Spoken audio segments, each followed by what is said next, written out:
మా పరలోకపు తండ్రి, మీరు మమ్మల్ని ప్రేమించిన ఆయన ఈ పరిశుద్ధ దినమున సజీవులుగా మీ సన్నిధికి నడిపించినందుకే మీకు స్తోత్రాలు తండ్రి. ఆరాధనా కార్యక్రమంలో ఇంతవరకు కీర్తనలతో మిమ్మల్ని స్తుతించున్నాం తండ్రి. మరొక కార్యక్రమం మేము జరిగించుటకు ముందుకు సాగుతూ ఉన్నాం. మీ సన్నిధి మా మధ్యలో ఉంది. మీ కుమారుడు ద్వారా మిమ్మల్ని ఆరాధిస్తున్నాం.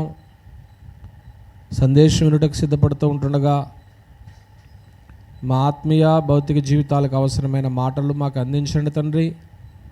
నిలవబడి ఉన్న మీ దాసుల నన్నును సమయోచితమైన జ్ఞానముతో నింపి వాక్య తండ్రి పరిధిలో గ్రంథం ఏమైతే మాకు బోధిస్తుందో అలాగూ తండ్రి మేము ఆలోచన చేయగలుగుటకు మీ కృప మాకు అనుగ్రహించమని, బలహీనలు లేవనట్లయితే అటు వారికి ఆరోగ్యమును అనుగ్రహించండి.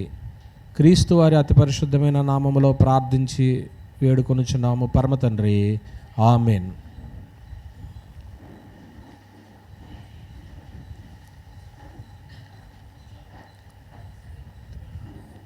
దేవునికి స్తోత్రాలండి. నేడు ఆరాధికులుగా చేరవచ్చిన దేవుని బిడ్డలైన మీ అందరికీ ప్రభువైన యేసుక్రీస్తు వారి నామములో వందనాలు తెలియజేస్తూ, ప్రియమైన దేవుని బిడ్డలారా, నేడు క్రైస్తవులుగా బ్రతుకుతున్నటువంటి ఈ మానవ జాతిలో యుక్త వయసు వచ్చిన తర్వాత ఏదో ఒక మాటలకి ఎవరో ఒకళ్ళకి ప్రభావితం అవుతాం. జీవితాంతము కూడా ఆ కట్టుబాట్లకి లోబడి ఉండాలని ఇష్టపడతాం. కానీ కొన్నిసార్లు తిరిగి మళ్ళా తొలగిపోతూ ఉంటాం. అయితే ఏనాడైతే క్రైస్తవ్యాన్ని మనం స్వీకరించామో ఆనాటి నుంచి కూడా సంతోషభరితంగా కుటుంబం ఉండాలనే కోరుకుంటాం అందరం. అయితే ఈరోజు మనం వినబోయేటువంటి పాఠం ఏంటన్నట్లయితే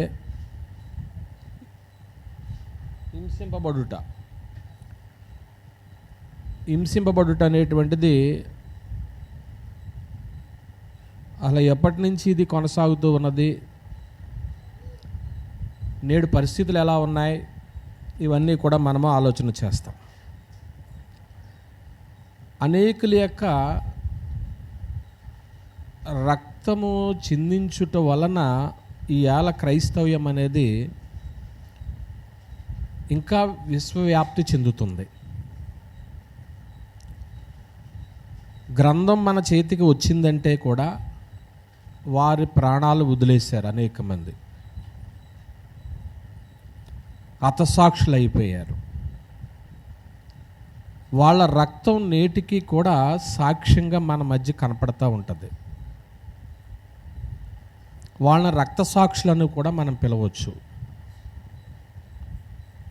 అయితే అటువంటి పరిస్థితి వాళ్ళకి ఎందుకు ఏర్పడింది?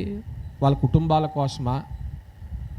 కాదు, ప్రభు కోసం వాళ్ళ జీవితాలను ఏం చేశారు? త్యాగం చేసేసారు ప్రియమైన వాళ్ళ. అయితే ఆ ప్రాణాలు అర్పించడం, జీవితం ముగించుకోవడం ఆనాటి కాలంతో ఆగిపోయిందా అని అనుకుంటే అక్కడతో ఆగిపోలేదు. అవి గతించిపోలేదు. International Bulletin of Missionary Research ప్రకారంగా, అంటే మిషనరీస్ అందరూ దేవుని యొక్క సువార్త ప్రకటించారు. అంటే ఒక సువార్త తీసుకుని వెళ్ళిన ప్రతి వ్యక్తిని మిషనరీ అంటారు. ఈ దేశం నుంచి ఆ దేశం వెళ్ళినా, ఆ దేశం నుంచి ఈ దేశం వచ్చిన ఆ లెక్కల ప్రకారంగా సంవత్సరానికి 160,000 మంది క్రైస్తవులు రక్త సాక్షులుగా ఇంకా మరణిస్తూనే ఉన్నారని ఆ బులెటిన్లో వాళ్ళు పేర్కొనడం జరిగింది. అంటే ఇప్పుడు ఇంతకీ హింసలు ఆగినాయా? ఆగలేదు అనే సందర్భం మనకు కనపడుతూ ఉంటుంది. కొన్ని దేశాలు ఇంకా సువార్తకు ద్వారాలు మూయబడ్డాయి. మా దేశము యేసుప్రభు సువార్త అవసరంలే. ఏమండి, ఉత్తర కొరియా కానివ్వండి, ఆఫ్ఘనిస్తాన్ కానివ్వండి, బంగ్లాదేశ్ కానివ్వండి, ఏమండి, చైనా కానివ్వండి, సౌదీ అరేబియా కానివ్వండి, ఇరాక్ కానివ్వండి, టర్కీ కానివ్వండి, లావోస్ కానివ్వండి, యునైటెడ్ అరబ్ దేశాలు కానివ్వండి, ఇలా కొన్ని దేశాలు ఇంకా సువార్త వెళ్ళటానికి ద్వారాలు ఏం చేయలేదు, తెరవబడట్లేదు. వాళ్ళు వద్దంటున్నారు. అందువల్ల ప్రియమైన దేవుని పిల్లలారా, అసలు హింసింపబడటానికి కొన్ని సాధారణమైనటువంటి కారణాలు కొన్ని చెప్తాను. హింసలు రావడానికి అసలు ఏంటంటే అందులో మొట్టమొదటిది మత సంబంధమైన కారణాలు. ఈ మత సంబంధమైనటువంటి కారణాల వల్ల కొన్ని హింసలు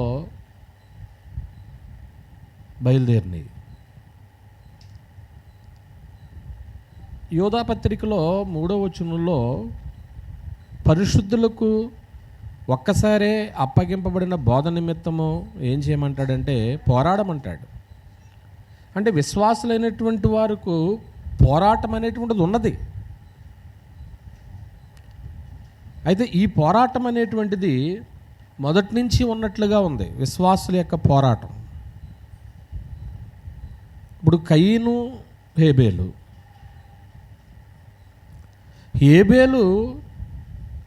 ఎందుకు హింసించబడ్డాడు, ఎందుకు రక్తసాక్షి అయిపోయాడు అని మనం ఆలోచన చేస్తే,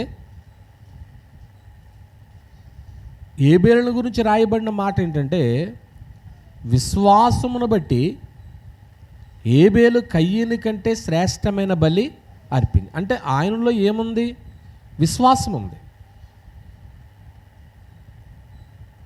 అంటే విశ్వాస సంబంధమైనటువంటి ఆ వ్యక్తి అవిశ్వాసులైనటువంటి వారి చేతులు ఏం పడ్డాడు, హింస పొందాడు. ఇప్పుడు అతను విశ్వాసాన్ని రాయబడినప్పుడు కయ్యని ఎవరు కారు, విశ్వాస కారు కదా, విశ్వాసాన్ని రాయబడలేదు కదా. అతను నమ్మినటువంటి సిద్ధాంతం మీద అతను ఉన్నాడు, కానీ వీళ్ళిద్దరి మధ్య కూడా ఘర్షణ రావడం, ఒకళ్ళు హత్య చేయడం జరిగిన సందర్భం మనకు తెలుసు. ఇది ఆగిందా ఆ రోజు నుంచి అంటే ఆగలేదు. గలతీలకు రాసిన పత్రిక 4వ అధ్యాయము, గలతీలకు రాసిన పత్రిక 4వ అధ్యాయము 28వ వచనాన్ని ఒకసారి మనం చూద్దాము. సహోదరులారా, మనమును ఇస్సాకు వలె వాగ్దానమును బట్టి పుట్టిన కుమారులమై ఉన్నాము. శరీరమును బట్టి పుట్టినవాడు, చూసారా, శరీరమును బట్టి పుట్టినవాడు ఆత్మను బట్టి పుట్టినవాడిని ఏం పెట్టారని ఉంది, హింస. ఈ హింసించడం అనేటువంటిది ఆ రోజు నుంచి మొదలైనట్లుగా కనపడుతూ ఉంటుంది. ఇప్పుడు అబ్రహాము కుమారుడు ఇష్మాయేలు, అబ్రహాము కుమారుడు ఇస్సాకు. ఆగర్ వాళ్ళ పుట్టిన ఇతనేమో ఇష్మాయేల్ అయితే, షారా తల్లి వాళ్ళ పుట్టినటువంటి వ్యక్తేమో ఇస్సాకు. ఇంతకీ ఆ అన్నప్రాస రోజుని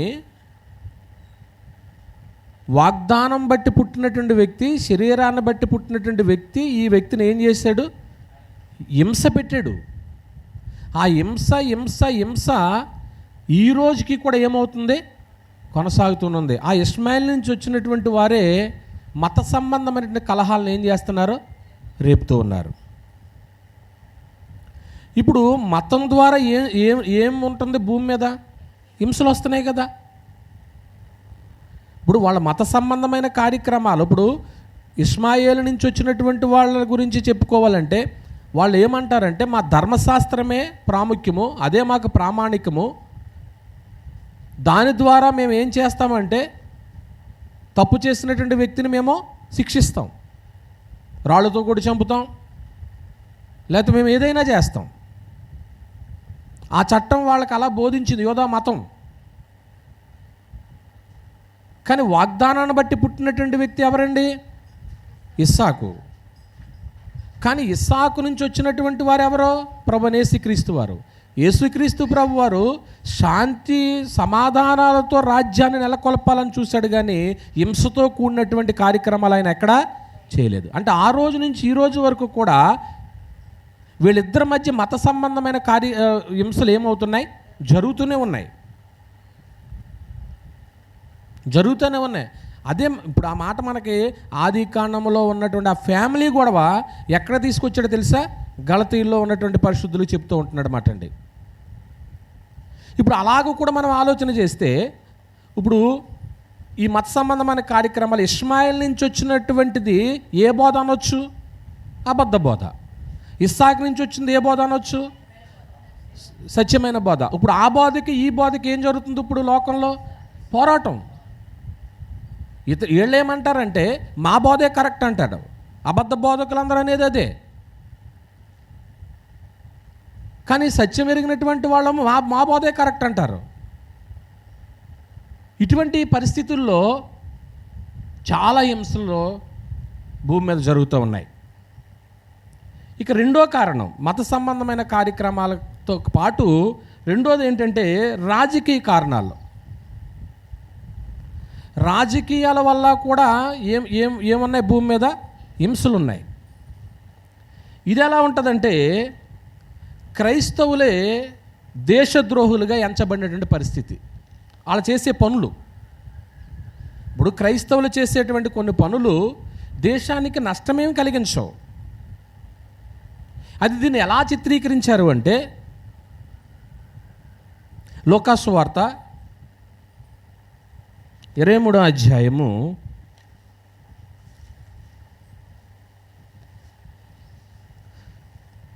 1వ వచనాన్ని మనం చూసినప్పుడు, అంతటి వారందరూ లేచి ఆయనను పిలాతు వద్దకు తీసుకొని పోయిరి. చూసారా? ఇతడు మా జనమును తిరుగుబడ ప్రేరేపించుచు, ఆల్మోస్ట్ పిలాతు దగ్గరికి వెళ్ళిపోయింది కేసు. ఇంకా అతను సిలువకి ఇచ్చేస్తాడు క్రీస్తుని, గవర్నరు. ఆ టైంలో వాళ్ళు ప్రభు మీద మోపిన నేరం ఏంటంట? కైసరికి ఏమి యుద్ధం అంటున్నాడు? పన్ను యుద్ధం అన్నాడు. కైసరుకు పన్ను యుద్ధనియు, అదేనా ఉంది అక్కడ? తానే క్రీస్తుని ఒక రాజని చెప్పగా, అంటే ఇప్పుడు కైసరుకు పన్ను యొద్దు అని అన్నాడంటే రాజకీయ పరంగా వచ్చి డబ్బును ఈ యేసు ప్రభు వారు ఏం చేసేస్తున్నాడు? ఆపేస్తున్నాడు. అంతేనా అక్కడ అర్థం? కైసర్ అంటే సీజర్ చక్రవర్తి, రోమా సామ్రాజ్యానికి. ఇప్పుడు ఈ పనులన్నీ ఎవరికి వెళ్ళిపోతాయి? కైసరికి వెళ్ళిపోతాయి. కానీ యేసు ప్రభు వచ్చి ఏమంటున్నాడు? కైసరికి పన్ను కట్టొద్దు అన్నాడని వీళ్ళు చెప్పారు. అసలు ఆయన ఆ మాట అన్నాడా? ఆయన లూకాసు వార్తలో ఏం చెప్పాడు? కైసరిది కైసరికి ఇచ్చేయండి, దేవుంది. మరి అలాంటప్పుడు రాజకీయ పరంగా ఈ హింసలు అనేటువంటివి జరగడానికి ఇదొక కారణంగా కనపడుతూ ఉంటుంది. అపోస్తుల కార్యముల గ్రంథము 17వ అధ్యాయము, అపోస్తుల కార్యముల గ్రంథము 17వ అధ్యాయము 7వ వచనాన్ని మనం చూసినప్పుడు, వీరందరూ యేసును వేరొక రాజు ఉన్నాడని చెప్పి కైసరుకు విరోధముగా, అదిగోండి, చట్టానికి ఎవరు వ్యతిరేకంగా మాట్లాడతారు చెప్పండి? ఇప్పుడు రాజ్యాంగానికి వ్యతిరేకంగా ఎవరమన్నా చేయగలమా కార్యక్రమాలు? చేయలేం కదా. ఈవేళ సమాజంలో ఉన్నటువంటి బాధ అంతా ఏంటంటే ఈ బైబిల్ భూమి మీద లేకుండా చేసేయాలి. ఎందుకంటే ఇందులో ఒక అక్షరం కూడా ఎవరు ఏం చేయలేరు, మార్చలేరు, తీయలేరు కదా. ఇది చదివిన ప్రజలేమో రోజు రోజుకి క్రైస్తవులు అయిపోతున్నారు. ఏమండి? తెస్సలోనికైలో వాళ్ళకి జరిగినటువంటి సందర్భం పౌలు గారి గురించి మాట్లాడుతూ, ఆ యాసోన్ అనేటువంటి ఇంటి దగ్గరికి వచ్చేసారు వీళ్ళందరూ. ఆ ఇంటి అతను ఏం చేశాడు? వీళ్ళకి రక్షణ ఇచ్చాడు కనుక వీళ్ళ భూమిని తలక్రిందులు చేసేవారేళ్ళు. వీళ్ళు ఏం చేస్తున్నారంటే రాజకీయంగా చిచ్చు పెడుతున్నారు. కనుక వీళ్ళని ఏం చేయాలి? మనము హింసించాలి. కైసరికి పన్ను ఇవ్వద్దు అంటున్నాడు. చట్టానికి వ్యతిరేకంగా మాట్లాడుతున్నారు. చట్టానికి వ్యతిరేకంగా మాట్లాడడానికి అవకాశం లేదు. ఏమండి? ఇక మూడోది, జాతి యొక్క అహంకారంలో కొన్ని సంఘటనలు జరిగినాయి. ఇది ఎలాగంటే, హిట్లర్ గురించి, అడాల్ఫ్ హిట్లర్ అని అంటారు. హిట్లరు యూదుల్ని ఏం చేశాడు? 60 లక్షల మంది యూదుల్ని ఏం చేశాడు? చంపేశాడు.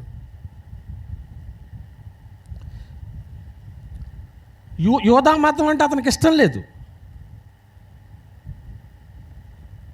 రోమ్ సామ్రాజ్యాన్ని పరిపాలిస్తున్నటువంటి అతనికి ఇష్టం లేదు. ఇష్టం లేదని హింసించేస్తావా? ఇవాళ క్రైస్తవునికి ఇష్టం లేదని వ్యతిరేకమైన చట్టాలు వచ్చేస్తున్నాయి, వ్యతిరేకమైన కార్యక్రమాలు చేసేస్తుంటున్నారు. అది మొదటి నుంచి ఉంది. అదే మనం ప్రారంభం నుంచి చెప్పుకుంటున్నాం. ఆ రోజుని ఇస్సాకు ఇష్మాయేలీల మధ్య జరిగినటువంటి ఆ యొక్క నిప్పు ఇప్పటికి ఏమవుతుంది?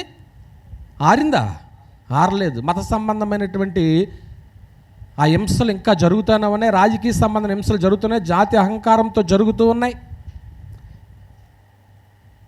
ఇండియాలో క్రైస్తవ్యం అనేటువంటిది ఎలా మారిపోయిందంటే, విదేశీ మతంగా ఏం చేయబడింది? మార్చేశారు క్రైస్తవ్యాన్ని. మిగిలిన దేశాల్లో కూడా క్రైస్తవ్యం ఉంటుంది, కానీ అది మతంగా లేదు. ఇక్కడే మతంగా మార్చేశారండి. ఏమండి? నిజంగా హింసింపబడటం అనేటువంటిది ఒక ప్రశ్న వేసుకోవాల్సిన అవసరం ఉంది. క్రైస్తవులు హింసింపబడటం అనేటువంటిది దేవునికి ఏమైనా ఆశ్చర్యాన్ని కలిగిస్తుందా?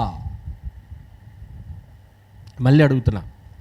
క్రైస్తవులు హింసింపబడుతున్నప్పుడు దేవుడు ఏమైనా స్టన్ అయిపోయి, అయ్యో నా పిల్లల్ని హింసించేస్తున్నారేటి, ఇలాగ వాళ్ళు బాధలు పడకూడదు అని ఆయన ఏమైనా ఆశ్చర్యంగా చూస్తాడా?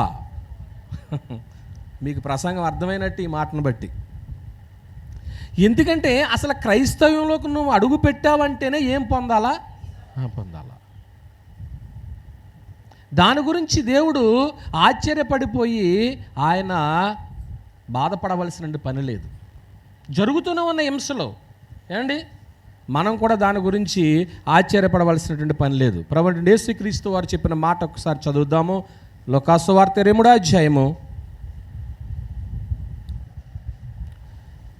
28వ వచనాన్ని చూసినప్పుడు, లూకాసు వార్త, యెరూషలేము కుమార్తెలారా, నా నిమిత్తము ఏడవకుడి, మీ నిమిత్తమును మీ పిల్లల నిమిత్తమును ఏడువుడి, ఇదిగో అని చెప్పుకుంటూ వచ్చి పచ్చి మానుకే ఎలా చేస్తే వీళ్ళు ఉందా మాట? చూసారా? అంటే దీన్ని బట్టి ప్రభు చెప్పింది ఏంటంటే, మీరు రాబోయే రోజుల్లో ఖచ్చితంగా ఏం చేయవలసిన పరిస్థితులు వస్తాయి? ఏడతారు, కన్నీరు గారుస్తారు. యెరూషలేము ఉండదు. మీరు ఇన్ని రోజులు చూసిన యెరూషలేము దేవాలయం కూలిపోద్ది. ఆ పట్టణాలన్నీ కూడా శిథిలమైపోతాయి. ఆ రోజు నుంచి ఈ రోజు వరకు కూడా అవి కొనసాగుతూనే ఉన్నాయండి. ఏండి? పౌలు భక్తుడు తన యొక్క శ్రమల గురించి చెప్పుకుంటూ ఆయన మాట్లాడుతున్న మాట ఏంటో ఒకసారి చూద్దాం. తిమోతికి రాసినటువంటి 2వ పత్రిక 3వ అధ్యాయము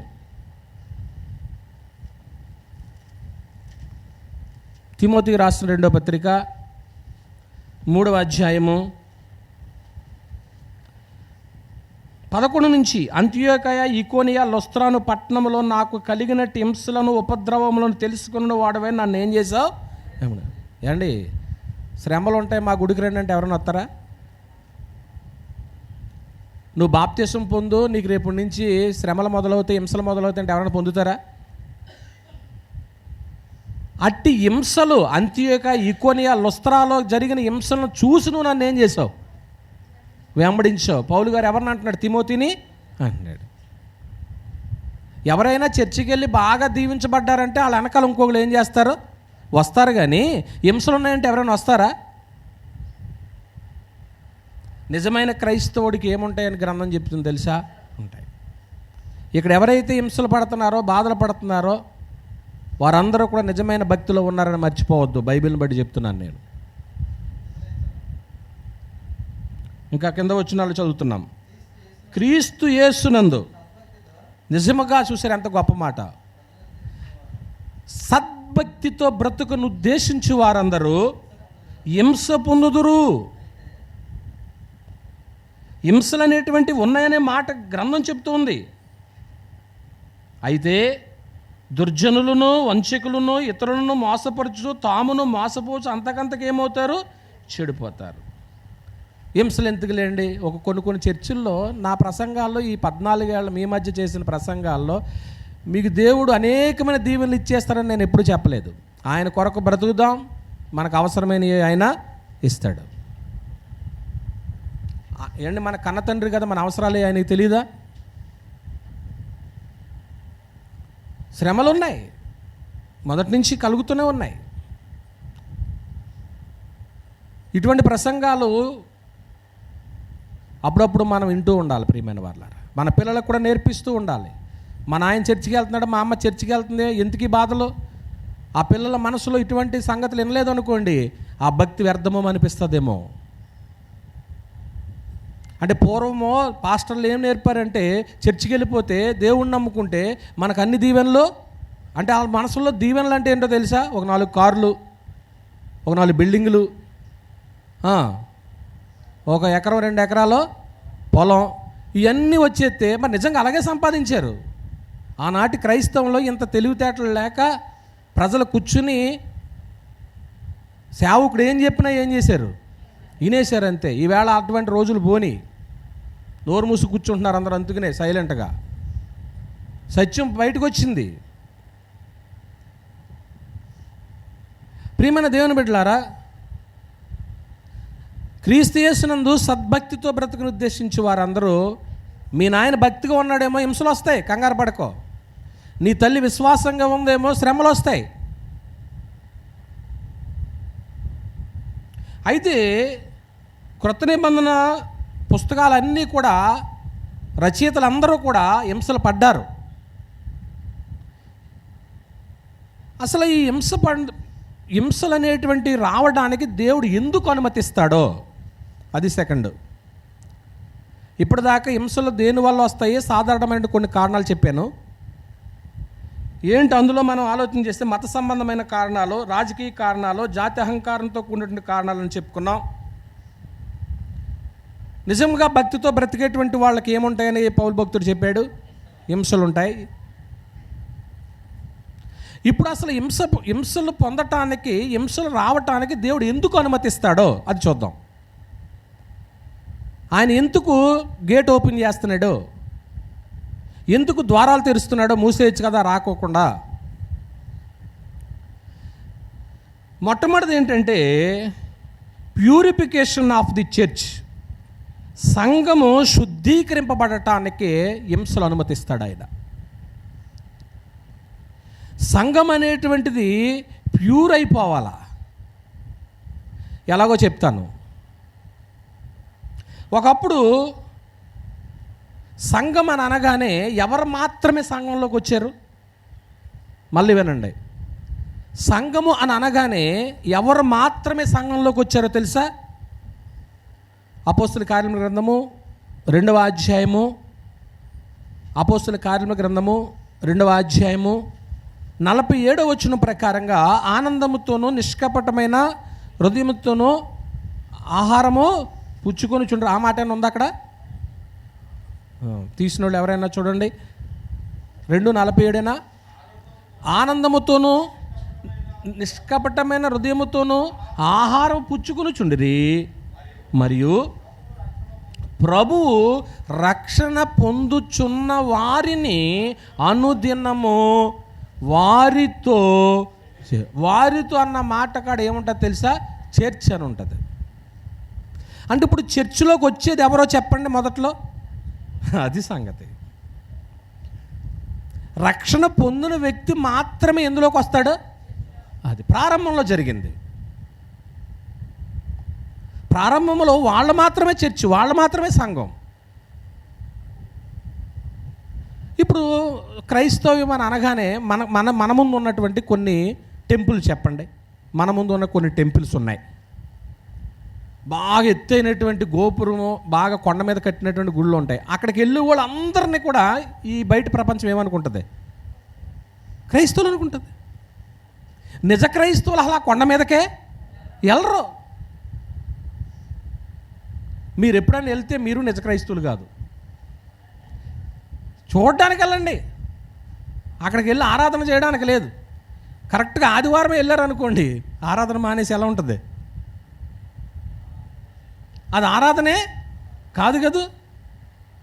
వాళ్ళ బిజినెస్కి చేస్తారు అవన్నీని. ఏంటి, ఆ టెంపుల్స్ చక్కగా కడతారు, స్టాచ్యూస్ పెడతారు. చూడడానికి ఎలా ఉంటాయి తెలుసా? చాలా అందంగా ఉంటాయి. వెళ్తారు, చూస్తారు, అక్కడ ఏదో చేస్తారు. ఇక్కడ విషయం ఏంటంటే, ప్రియమైన దేవుని బిడ్డలారా, ఆలోచన చేస్తున్నాం. సంఘము అని అనగానే మొదట్లో ఎవరు మాత్రమే సంఘంలోకి వచ్చినట్టుగా ఇప్పుడు గ్రంథం చెప్పింది? రక్షణ పొందినటువంటి వారు మాత్రమే వచ్చారన్నమాట అండి. ఈవేళ నన్ను తప్పు పట్టొద్దు, ఈవేళ సంఘంలో వాళ్ళు మాత్రమే ఉంటారా, వాళ్ళు వీళ్ళు కూడా ఉంటారా?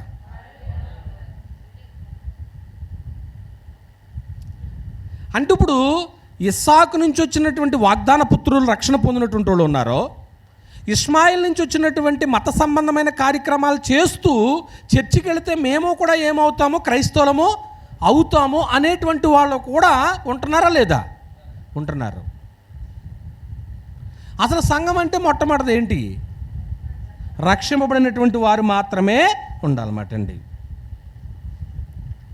ఇది ప్యూరిఫై చేయటానికి సంఘము అనగానే ఒక అవగాహన రావాలి. రక్షణ పొందిన వాళ్ళు మాత్రమే ప్రవేశించింది మాత్రమే వాళ్ళని ఏమంటారో సంఘం అంటారు. మిగిలినటువంటి వాళ్ళు ఏమని పిలవబడరు? సంఘం అని పిలవబడరు. వారు వెళ్ళిపోతున్నటువంటి వాళ్ళే. ఒక లోపలికి వచ్చినా వాళ్ళు ఎక్కడ ఉన్నటువంటి వాళ్ళు? సంఘమునకు బయట ఉన్నటువంటి వారే. సంఘం మీద సాతాను 2 రకాలైనటువంటి దాడులు చేస్తుంది. ఎలా ప్యూరిఫై చేయాలో చెప్తున్నాను ఇప్పుడు. ఎందుకంటే హింసలు ఎందుకు వస్తాయని చెప్తున్నాను?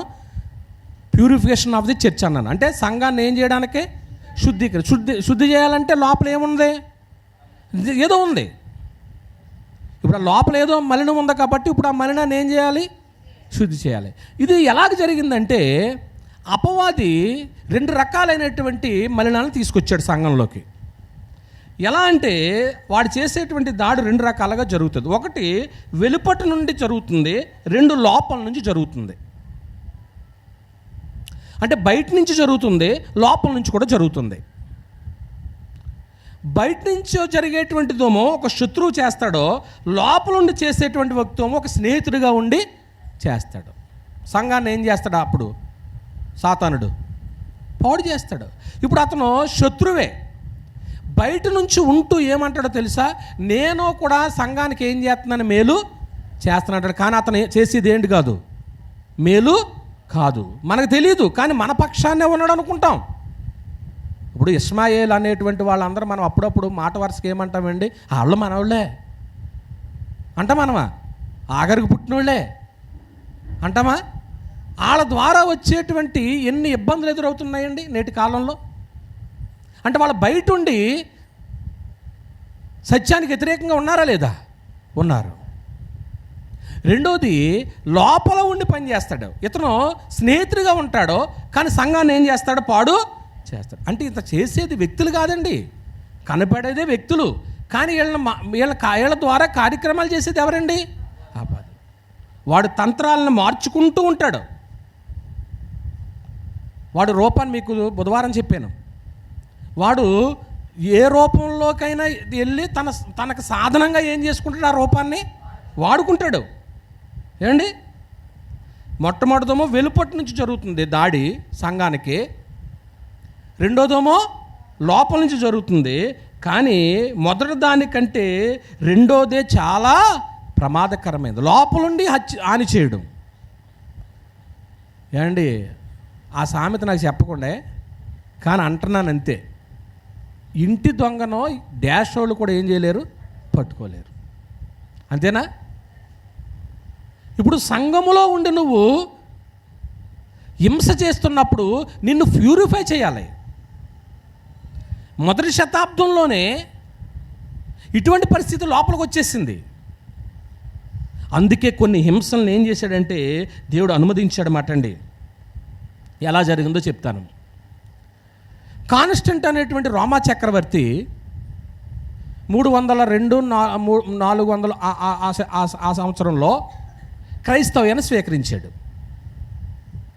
క్రైస్తవ్యాన్ని స్వీకరించి దాన్ని ఏం చేశాడంటే, దాన్ని ఏమనొచ్చు, ప్రభుత్వ పరంగా ఆదివారం నాడు ఖచ్చితంగా సెలవు దినం ప్రకటించి క్రైస్తవులు ఏం చేయాలి, ఆరాధన.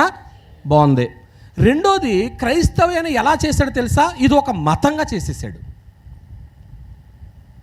ఇప్పుడు ఇది లోపల ఉండి ఏం జరిగినట్టు చెప్పండి. దాడి జరిగినట్టే కదా, అది ఎవరికైనా తెలుస్తుందా? ఈవేళ మనం ఎంత తలబాదుకుండి చెప్పిన ఇది మతం కాదు, మతం కాదు, మతం కాదని చెప్పుకున్నా కానీ ఆ రోజు మొదటి శతాబ్దంలోనే కాన్స్టెంట్ అనేటువంటి చక్రవర్తి దాన్ని మతంగా చిత్రీకరించేశాడు, దాన్ని ముద్రేసేసాడు. కాబట్టి ఈవేళకి అది ఏమని పిలువబడుతుంది? లోపల నుండి జరిగిన జాడి. ఆత్మ సంబంధం కూడా ఎన్నో దాడులు జరుగుతాయి. అవన్నీ చెప్పడానికి నాకు టైం సరిపోదు. ఈవేళ ఏమైందంటే క్రైస్తవ్యంలోనికి ఒక చిన్న ఎగ్జాంపుల్ చెప్తాను. ఇప్పుడు టౌన్ చర్చిలు ఉంటాయి. టౌన్లో పెద్ద పెద్ద కార్పొరేషన్లో వాళ్ళకి చర్చిలు ఉంటాయి. కొందరు చర్చికి ఎందుకు వెళ్తారో తెలుసా? ఆ చర్చిలో ఎందుకు వాళ్ళ పేరు నమోదు చేసుకుంటారో తెలుసా? సమాధుల దొడ్డికి. వాళ్ళకి ఆ చర్చి తరపుని సమాధుల దొడ్డు కొనుక్కుంటారు వాళ్ళు. ఎందుకంటే టౌన్లో ప్లేస్లు ఉండవు కదా. ఈ చర్చిలో ఉన్న వాళ్ళకి ఆ సమాధుల దొడ్లో ఏముంటుంది? ప్లేస్ దొరుకుతుంది. అంటే ఇప్పుడు చర్చి ఎలాగైపోయిందంటే ఒక వసతి గృహం అయిపోయింది, కానీ విశ్వాస సంబంధమైన గృహంగా లేదు. ఆ చర్చిలోకి వెళ్తే మా కుటుంబానికి ఏం జరుగుతాయి? మేళ్ళు జరుగుతాయి. పూర్వం గోధుమలు ఇచ్చేవారట, బట్టలు ఇచ్చేవారట, ఇంకేయో చేసేవారట, మనకు తెలీదు. అంటే అవన్నీ ఇవ్వడం వల్ల ఈ చర్చికి వెళ్తే మాకు ఏం జరుగుతుంది? మేలు జరుగుతుంది. లోపల ఉండి జరుగుతున్నటువంటి దాడి అది. ఇప్పుడు ఆ సంఘాన్ని ఇప్పుడు ప్యూరిఫై చేయాలంటే ఏది అనుమతించాలి లోపలికే? నిజమైన హింసలు వచ్చినప్పుడు తట్టుకునేవాడు ఎవడో సంఘంలో నిలబడతాడో, రొట్టెల కోసం వచ్చినోడు, బట్టల కోసం వచ్చినోడు, గోధుమల కోసం వచ్చినోడు ఏమైపోతాడు? వెళ్ళిపోతాడు. ఇప్పుడు నాకే హింస వచ్చింది అనుకోండి, నిజంగా నేను ప్రారంభంలో సేవకు వచ్చినప్పుడు నేను ఎంత నలిగిపోయాను. ఎప్పుడన్నా మీరు ఖాళీగా ఉన్నప్పుడు పాస్టర్ గారు నన్ను కానీ అడగండి, చెప్తాం. అసలు మేము నిలబడగలమా లేదని ఎన్ని శోధనలో తెలిసా. లోపల నుంచి శోధనలు వచ్చినాయి, బయట నుంచి శోధనలు వచ్చినాయి. యవనంలో సేవకు వచ్చాం, అందరూ అనేవారు ఎందుకు ఈ వయసులో మీరు బైబిల్ పట్టుకున్నారని. నడుము కొట్టుకుని పనిచేసాం, ఎన్నో శ్రమలు ఎదుర్కొన్నాం, నిలబడగలిగాం. ప్రియమైన దేవుని పిల్లారా, ఏమండి, ఇక్కడ మనం జ్ఞాపకం చేసుకునే సంగతి ఏంటంటే, అపవాది అనేటువంటి వ్యక్తి ఆయా రూపంలో ఏం చేస్తుంటున్నాడో కార్యక్రమాలు చేస్తూ ఉన్నాడు. ఇప్పుడు అటువంటి పరిస్థితి వస్తే, ఉదాహరణకి నేను అనుకున్నాను కానీ మర్చిపోయాను, మా మనవడదే తుపాకీ ఉండేది, అది దొరకలేదు నాకు. తుపాకీ తేవాలనుకున్నాను. ఈవేళ ఎవరో తుపాకీ పట్టుకుని వచ్చి చర్చిలోకి వచ్చి యేసు ప్రభు రక్షకుడుగా, నా సొంత రక్షకుడు అన్న వాళ్ళందరినీ కూడా ఈ తుపాకీతో పేల్చేస్తాను అన్నారనుకోండి, మీరేమంటారో తెలుసా? ముందు ఆ మాట్లాడి ఆయన ఏం చేయండి, పేల్చేయండి, తర్వాత మా గురించి చూద్దాం. ఈలోగా ఆ గుమ్మంలో నుంచి అలాగా నిలిపోవచ్చు. ఒకవేళ అటువంటి పరిస్థితి వచ్చే ఎంతమంది నిలబడగలం? శ్రమలు అనేటువంటి ఆగిపోయినని నేను చెప్పట్లేదు. ఆ రోజు నుంచి ఈ రోజు వరకు ఏమవుతున్నాయి? జరుగుతూనే ఉన్నాయి. ఇప్పుడు మీరు కొన్ని శ్రమల మట్టుకే నిలబడగలిగారు. ఉన్నాయి శ్రమలు, అప్పుడప్పుడు మాతో షేర్ చేసుకుంటూ ఉంటారు, ఇంట్లో ఎన్ని ఇబ్బందులు ఉన్నాయండి, అయినా నిలబడగలిగారు. అటువంటి పరిస్థితి వచ్చి అప్పుడు ఏలియా జ్ఞాపకం చేసుకోవాలి. ఏమన్నాడు తెలుసా? ఎన్నాళ్ళు మీరు రెండు తలంపుల మధ్య తడబడతారో, యెహోవా దేవుడైతే యెహోవా దేవుడు పక్షాన ఉండి, బయలు దేవుడైతే బయలు పక్షాన ఉండండి. ఏలియా ఒక్కడే నిలబడి ఇప్పుడు ఓడిపోయాడా? నువ్వు ఒక్కదానివి నిలబడినా కానీ నువ్వు నెగ్గుతావు, నువ్వు అక్కడ నిలబడినా కానీ విజయం నీదవుతుంది, కానీ పడిపోకూడదు. హింసలు వచ్చినప్పుడు ఏమైపోకూడదు, పడిపోకూడదు. అంటే నిన్ను ప్యూరిఫై చేయడానికే, నిన్ను ఇంకా శుద్ధి చేయడానికే దేవుడు ఏమి అనుమతిస్తాడో, హింసలు. ఏమండి, ధాన్యం నుండి పొట్టు రావాలన్నా, గోధుమ నుంచి గురుగులు రావాలన్నా కొంచెం ఏం చేయాలి, అట్లా నేరు చేయాలంటే దంచాలా లేదా? మరి కొంచెం రావాలి. మేలిం బంగారం రావాలంటే అగ్నిలో ఏమేస్తారట, పుటం వేస్తారు కదా. ఏమండి ప్రియమైన దేవుని బిడ్డలారా, ఆలోచన చేయండి. ఒక కారణం చెప్పాను, సంఘాన్ని ఏం చేయడానికే శుద్ధి. రెండో కారణం చెప్తున్నాను. రెండో కారణం ఏంటంటే ప్రోపగేషన్ ఆఫ్ ది గాస్పుల్. దేవుని యొక్క వాక్యం వ్యాపించాలి. హింస ఎప్పుడైతే జరుగుతుందో సువార్త ఏమవుతుంది, విస్తరిస్తుంది. ఎలా జరుగుతుంది అంటే, ఇది అపోస్తల కార్యముల గ్రంథము 1వ అధ్యాయము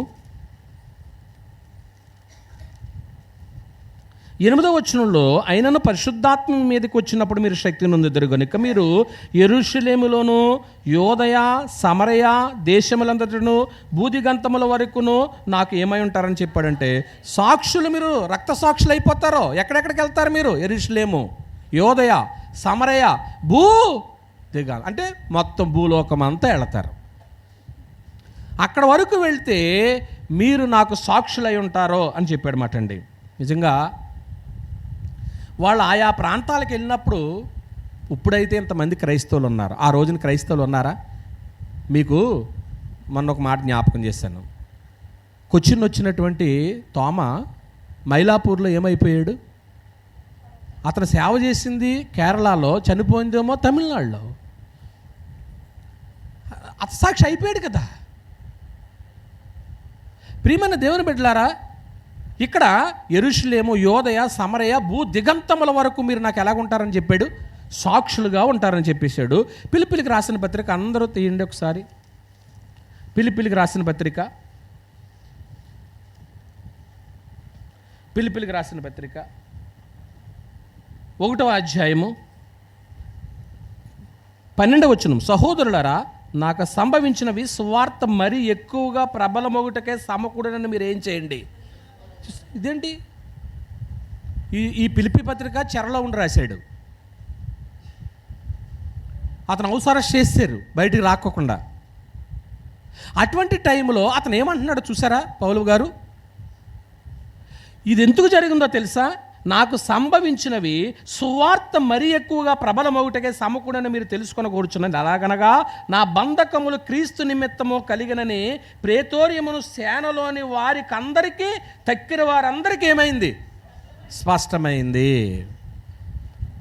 అందరూ అటెన్షన్గా ఉన్నారా?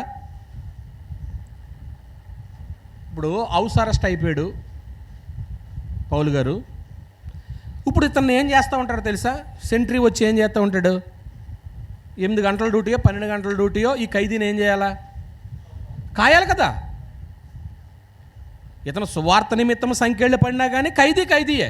ఖైదీని ఇప్పుడు అతను దాన్ని ఏమనాలా, కాశీ ఆయన్ని చెరసాల అధిపతి. ఆ ప్రేతోర్యం అనేటువంటి ఆ హాల్లో లేకపోతే అక్కడ ఆ దర్బార్లో ఈయన కాసినటువంటి అప్పుడు అతను నిజంగా చాలా అద్భుతంగా ఉంటుంది ఆ మాట వింటాకి. చేతికి సంఖ్యలు ఉన్నాయి. సెంట్రీ వచ్చాడు, 8 గంటల డ్యూటీగా వస్తాడు, తుపాకి పట్టుకొచ్చాడు. అడిగాడు పౌలు గారు, ఏమండి నీ పేరేం పేరు? నా పేరండి సౌలు అనబండి పౌలు అండి. ఈ సంఖ్యలు ఎలాగొచ్చినాయి? రైట్, ఈ సంఖ్యలు ఎలాగొచ్చినాయి అంటే మొదలెట్టి ఆ వ్యక్తికి ఏం చెప్పేసి వాడు, ఈడు 8 గంటల డ్యూటీ అయిపోయి ఇంకో సెంట్రీ వస్తాడు.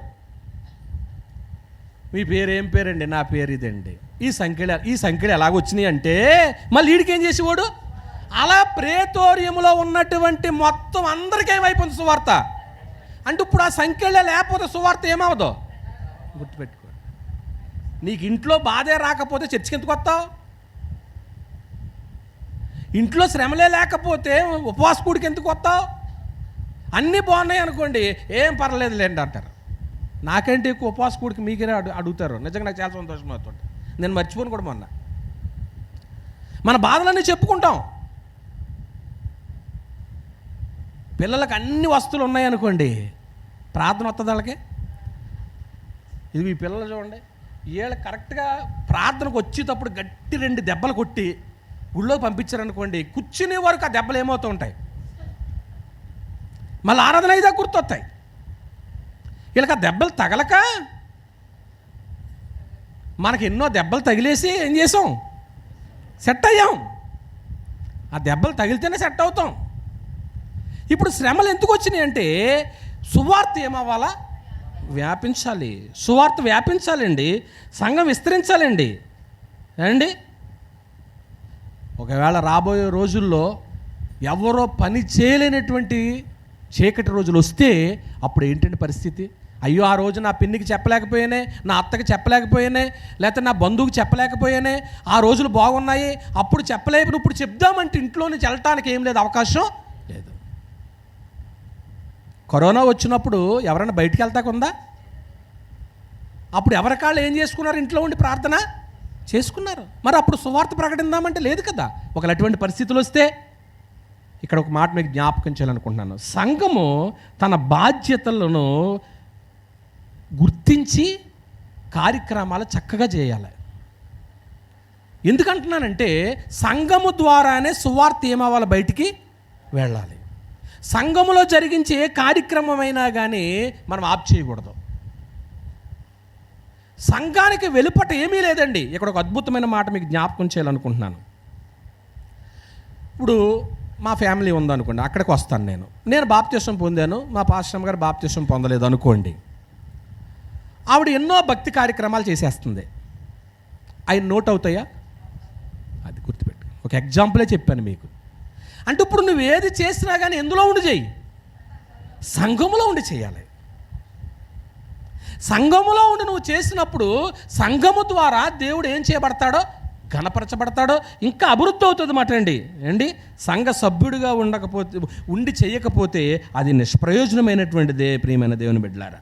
ఎందుకంటే చెవి గలవాడు ఆత్మ సంఘములతో చెప్పుచున్న మాట వినుగాక. నిజంగా నీకు చెవి ఉంటే ఆత్మగా చెప్తున్నటువంటి మాట సంఘం వినాలండి. నువ్వు బయట లేవు కదా. సంఘం అంటే దాని అర్థం ఏంటంటే లోపల ఉన్నవాళ్ళు, బయట ఉన్నవాళ్ళు ఇందాక చెప్పినట్టు. మరి లోపల నీ ద్వారానే కదా దేవుడు కార్యాలు చేయాలనుకుంటున్నాడు. ఏమండి ప్రియమైన దేవుని బిడ్డలారా, ఆలోచన చేయండి. సంఘం అనేటప్పటికీ సాధారణంగా ఏం చేస్తామంటే ఇతరుల యొక్క లోపాలని ఎత్తి చూపుతూ ఉంటున్నారు కొందరు. ఇతరుల యొక్క లోపాలని ఎత్తి చూపుతుంటారు, కానీ ఇతరుల యొక్క బలాన్ని గుర్తించాలి మనం. లోపాలు కాదండి, ఏం గుర్తించాలా? బలం గుర్తించాలా. ఆ పర్సనే కానీ వస్తే ఆమెలో ఉన్న స్టామినేటి, ఆ వ్యక్తి కానీ వస్తే అతను ఏం చేయగలడో అది గుర్తించాలి మనం. వాళ్ళ బలహీనతలను చూసి వాళ్ళని మనం తక్కువ చేయకోకుండా వాళ్ళ బలాన్ని చూడాలి. ఎలా అంటున్నానంటే ఈ మాట, ఇప్పుడు పౌలు గారు ఉన్నాడో, పేతురు గారు ఉన్నారు. పేతురు గారేమో యూదులకి దిట్ట వాక్యం చెప్పడంలో, పౌలు గారేమో అన్యులకి దిట్ట. ఎవరు ఏం చెప్పడంలో? నువ్వేమో ఇంకొకరు పాడు చేయడంలో దిట్ట, ఇంకొకరు వాక్యం దగ్గరికి తీసుకురావడం నువ్వు దిట్ట. నా మాటలు అర్థమవుతున్నాయి మీకు ఇక్కడ? అంటే సంఘం ఏం చేయాలి అంటే ఎదుట వారి యొక్క లోపాలను కాదు, ఎదుట వారి యొక్క బలాన్ని చూడండి.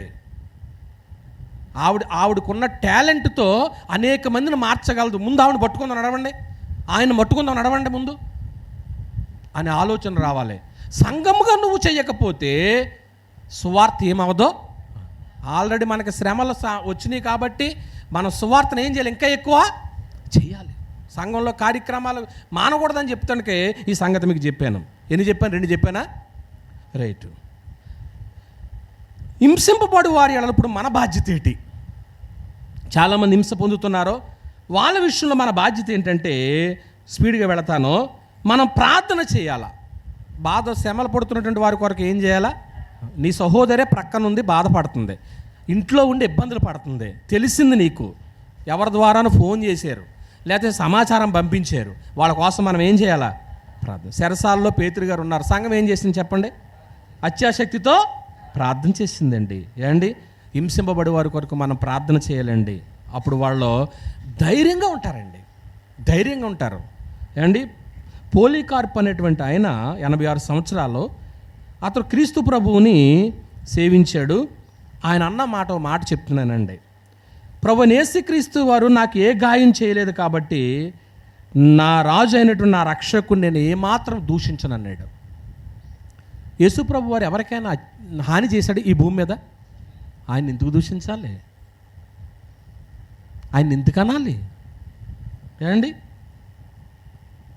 ఇంకో ఆయన ఎన్రీ వాస్ అనేటువంటి ఒక ఆయన అంటున్న మాట ఏంటంటే, నాకు 2 తలలుంటే 2 కూడా క్రీస్తు కొరకు నరకబడును గాక అని రాశాడు తన ఉత్తరంలో.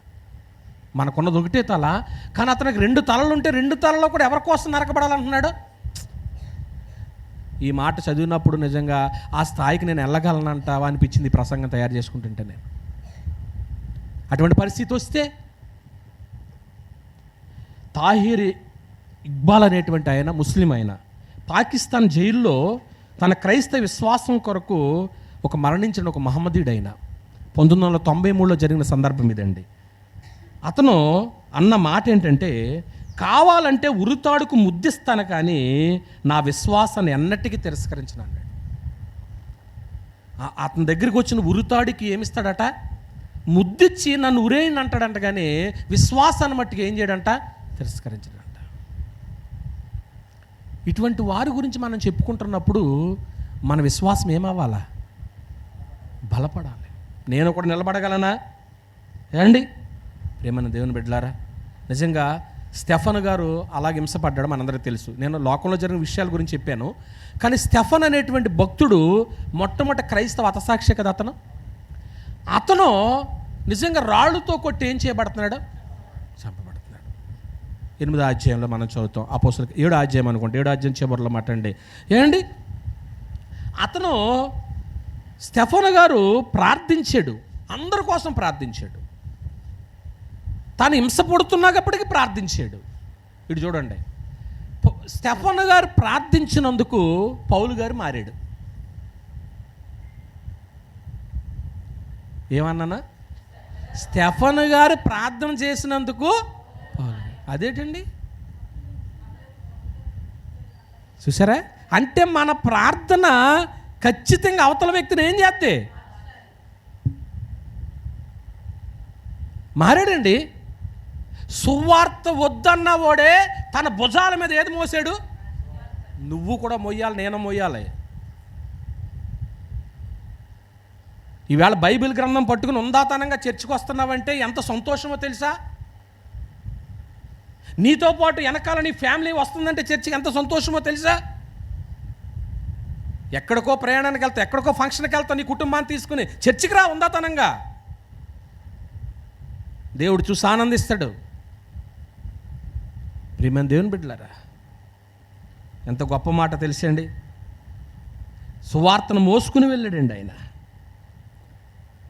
ఈవేళ మన బాధ్యత ఏంటో తెలుసా? అటువంటి శ్రమలు వస్తే అందులో మనం పార్టిసిపేషన్ చేయాలండి. అంటే పాల్గొవాలి. శ్రమల్లో కూడా కొందరు ఏం చేస్తూ ఉంటారు? నా వంతు ఇదండి అంటారు, అనరా? చెయ్యాలండి. ఎందుకంటే హింసింపబడి వారిని గుర్తించాలి. ఏడ్చువారితో ఏం చేయమన్నాడు? ఏడమన్నాడు అన్నమాట అండి. యేసుప్రభు వారు కూడా అంటాడు కదా, నేను చెరసాల్లో ఉంటున్న మీరు నన్ను చూడా వచ్చితిరి అంటాడు కదండి. హింసింపబడి వారికి చివరిగా నేను చెప్పేది ఏంటంటే, ఉన్నతమైనటువంటి బహుమానాలు వస్తాయి. హింసింపబడి వారికి ఏమొస్తాయి? ఉన్నతమైన బహుమానాలు. దాన్ని ఏమనంటే ప్రమోషన్, ఉన్నతమైన బహుమానం, ఉన్నతమైన బహుమానం.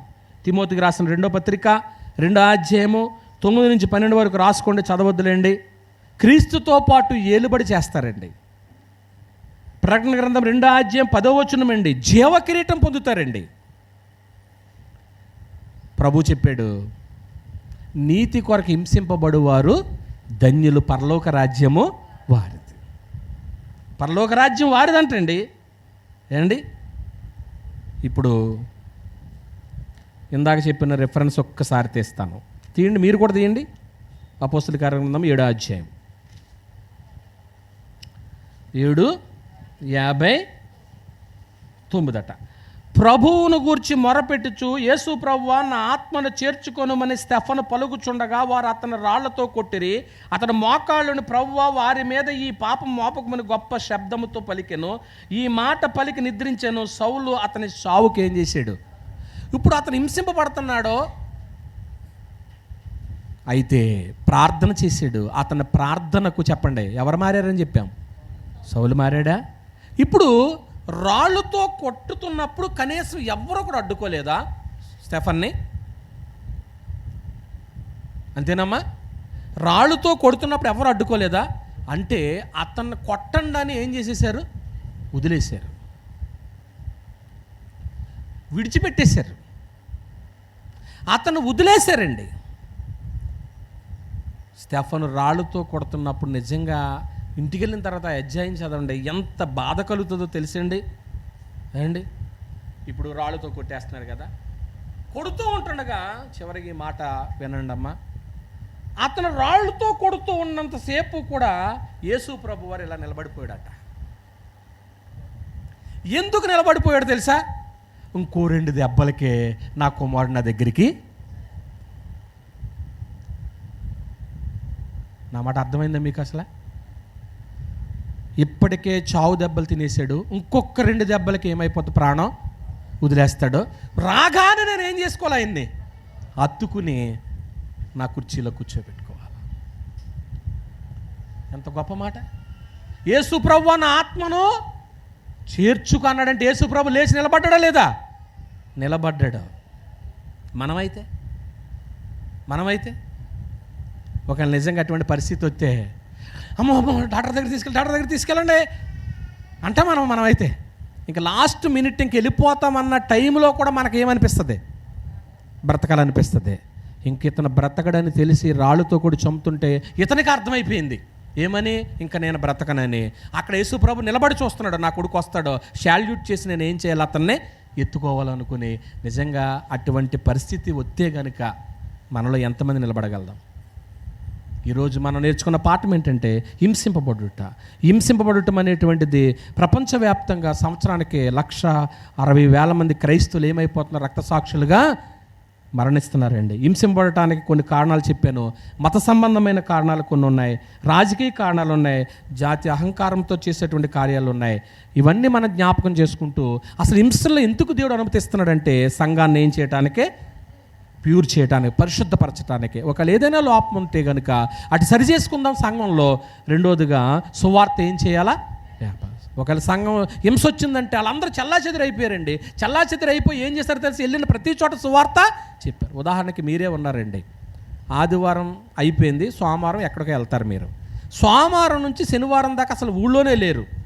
వెళ్ళిన ప్రతి చోటల్లా ఒక మనిషికి ఒక మాట చెప్తే ఏమవుతుంది? సువార్త ప్రకటించినట్టు కదా. అన్ని మాటలు చెప్తాం కానీ సత్యం గురించి ఒక మాట కూడా చెప్పగలుగుతున్నారా? సువార్త ఎప్పుడు అభివృద్ధి అవుద్ది? సంఘం ఎప్పుడు అభివృద్ధి అవుద్ది? ఏమండి, ఆ గోడ తీసేసి వెనక్కి ఎప్పుడు జరుగుతాం? ఆ గోడ, ఈ గోడ తీసేసి ఇంకా వెనక్కి ఎప్పుడు జరుపుతాము? ఏమండి, ఇంకా ఇరుగ్గా ఎప్పుడు కూర్చుంటారా? అంటే సంఘం ఏమవ్వాలా? అభివృద్ధి అవ్వాలి, విస్తరించాలంటే ఆల్రెడీ సంఘానికి అప్పుడు ఏమొచ్చినాయి? శ్రమలు వచ్చినాయి. చెల్లాచెదిరైపోయారు. యెరూషలేము, యోదయ, సమరయ, భూ దిగంతముల వరకు వెళ్ళి సువార్తను ఏం చేశారు? నాకు కరోనా వచ్చిన తర్వాత తిరిగి నేను ఆరోగ్యపడిన తర్వాత ఒక 3 సంవత్సరాలు నేను చాలా ప్రాంతాలు తిరిగి ప్రతి స్టేజీ మీద నన్ను నిలబెట్టారు. చాలా చోట్ల ప్రసంగాలు చేశాను. దేవుడు వాడుకున్నాడు. శ్రమ వచ్చిందని నేను వదిలేదు. బాగుపడిన తర్వాత ఇంకా సువార్త చేశాను. ప్రియమైన దేవుని బిడ్డలారా, ఇంకా దేవుడు ఆరోగ్యం ఇస్తే ఇంకా చేయండి. మీరు చేయాలని నేను చేయాలన్నమాట. కానీ అక్కడ ఒక మాట మీకు జ్ఞాపం చేశాను. సంఘము తన బాధ్యతను ఏం చేయాలా? నిర్వర్తించాలి. సంఘము బాధ్యత ఉన్నది కొద్దిమంది అన్నా కానీ బాధ్యతలు ఏం చేయండి? ఎన్ని బాధ్యతలు మీరు నిర్వర్తించట్లేదో రుజువు చేసుకోండి, గుర్తుపెట్టుకోండి. మనం హింసింపబడి వారి విషయంలో మన బాధ్యత ఏంటని చెప్పాను. ఏం చేయాలి? వాళ్ళ కోసం మనం ప్రార్థన. అలా ప్రార్థన చేసినటువంటి స్టెఫను, అతని ప్రార్థన వల్ల ఎవరు మారారు? పౌలు మారి సువార్త వద్దన్న వాడే భుజాల మీద ఏది మోసాడు? చచ్చిదాకా సువార్త మోసాడండి. ప్రియమైన దేవుని వర్లారా, ఇంకోటి ఏం చెప్పానంటే శ్రమలు వచ్చినప్పుడు ఆ శ్రమల్లో మనము తప్పించుకోకుండా ఏం పడాలా? పాలు పంపులు పొందాలి. యేసుప్రభు వారు అన్నారు, నేను బాధలో ఉన్నాను, మీరు నన్ను వచ్చేద్దరు పాలు పంపులు పొందాలి. చివరిగా చెప్పాను, మనం ప్రమోషన్ అవుతాం, అంటే ఉన్నతమైన బహుమానం పొందుతాము. యేసుప్రభు నిలబడి, రా నా కుమార్తె, నా కుమారుడా, నా కోసం శ్రమ పడ్డావా, నా కోసమే. అప్పుడప్పుడు యేసుప్రభు వారు అన్న మాట గుర్తు చేసుకోండి. ఎంతసేపు కూడా మన కుటుంబం కోసమే కాదండి, సంఘం కోసం కూడా ఏం పడాలి? మనము శ్రమ పడాలా లేదా? మాట్లాడతలేదు. సంఘం కోసం మీరు అందరూ కూడా ప్రార్థన చేశారు, శ్రమ పడ్డారు, హింసలు పడ్డారు, మాటలు పడ్డారు. దేవుడు మనల్ని నిలబెట్టాడు. ఈరోజు నేను జ్ఞాపకం చేసేది ఏంటంటే, ఒకవేళ అట్టి హింసలే కానీ వస్తే మనం నిలబడి దేవుని కొరకు, మనుషులు చెప్పాను కదా, ఒక ఆయన మహమ్మదీయుడు ఏమన్నాడండి, ఉరుతాడికి ముద్దైనా ఇస్తాను కానీ నా విశ్వాసాన్ని ఏం చేయను, వదులుకోను. ఇంకొక ఆయన ఏమన్నాడు, అవసరం నాకు 2 తలలు ఉంటే 2 తలలో కూడా క్రీస్తు నిమిత్తం ఏం చేయబడాలా, నరకబడి. నిజంగా అటువంటి వాళ్ళు వింటుంటప్పుడు స్టెఫనే కొంత గుర్తొచ్చేది. స్టెఫన్ ఏమన్నాడో తెలుసా అండి, ప్రభువా నా ఆత్మను చేర్చుకో. అలాగ అన్నప్పుడు యేసుప్రభు రెడీగా నిలబడిపోయాడు మాట అండి. మనమైతే యేసుప్రభు వచ్చి మనకు దీవెనలు ఇవ్వాలని అంటాం, ఇస్తాడు ఆయన. హింస వచ్చినప్పుడు కూడా మనం నిలబడండి. మీరు నేను కూడా శ్రమలు వస్తాయి, వెళ్ళిపోతాయి. నీతి నిమిత్తం హింసింపబడేవారు ధన్యులు, పరలోక రాజ్యము వారిది. అట్టి ధన్యత మీకు నాకు కలగాలని మాటలు హెచ్చరించుకుంటే ఎంతటితో ముస్లిం అందరూ కొందనాలు కళ్ళు మూసుకొని ప్రార్థన చేసుకుందాం. మమ్మల్ని మిక్కిలిగా ప్రేమించిన మా కన్న తండ్రి, ప్రస్తుతం భూమి మీద క్రైస్తవ్యానికి వ్యతిరేకమైనటువంటి కార్యక్రమాలు జరుగుతున్నాయి తండ్రి. లోపల ఉండి స్నేహితుడిగా శ్రమలు వస్తున్నాయి, బయట ఉండి శత్రువుగా శ్రమలు వస్తున్నాయి. అపవాది అలా వాడుకుంటున్నాడు, అలా పని చేయిస్తున్నాడు, హింసలు ఎక్కువ అవుతున్నాయి. ఇటువంటి పరిస్థితుల్లో నాయన మొదటి నుంచి ఎలాగొచ్చినాయో ఆ శ్రమలో కొన్ని జ్ఞాపకం చేశాను. వాగ్దానం ద్వారా పుట్టినటువంటి కుమారుణ్ణి దయగల తండ్రి ఎలా హింసించాడో, ఆ మత సంబంధమైనటువంటి విరోధాలు నేటికి జరుగుతూనే ఉన్నాయి నాయన. కానీ మా ప్రభు స్టెఫను పడుతున్నటువంటి హింసకు నిలబడి, నిజంగా ఈనాడు చరిత్రలో స్టెఫను యొక్క మరణం పరలోకానికి అతను నైనా మార్గం చూపించుకున్నాడు. ఒకవేళ మా కుటుంబాల్లో కానీ మా వ్యక్తిగతమైన జీవితంలో కానీ హింసలు వచ్చినప్పుడు మా విశ్వాసాన్ని విడవకోకుండా గట్టిగా పట్టుకుని ఇటువంటి వాక్యాలను జ్ఞాపకం చేసుకుని నన్ను శుద్ధి చేయడానికే, నన్ను గోధుమల్లాగా నల్లగొట్టడానికి, నన్ను ఇంకా బంగారంలో మెరుగుపరచటానికి, నన్ను సంఘంలో స్థిరపరచటానికి ఇటువంటి శ్రమలో దేవుడు అనుమతి ఇచ్చాడు అని గుర్తించి బలంగా నీ కొరకు బ్రతికే మనసు దయచేయండి. మా ప్రభువైన యేసుక్రీస్తు వారి పేరటి ప్రార్థన అడుగుచున్నాను తండ్రి, ఆమేన్.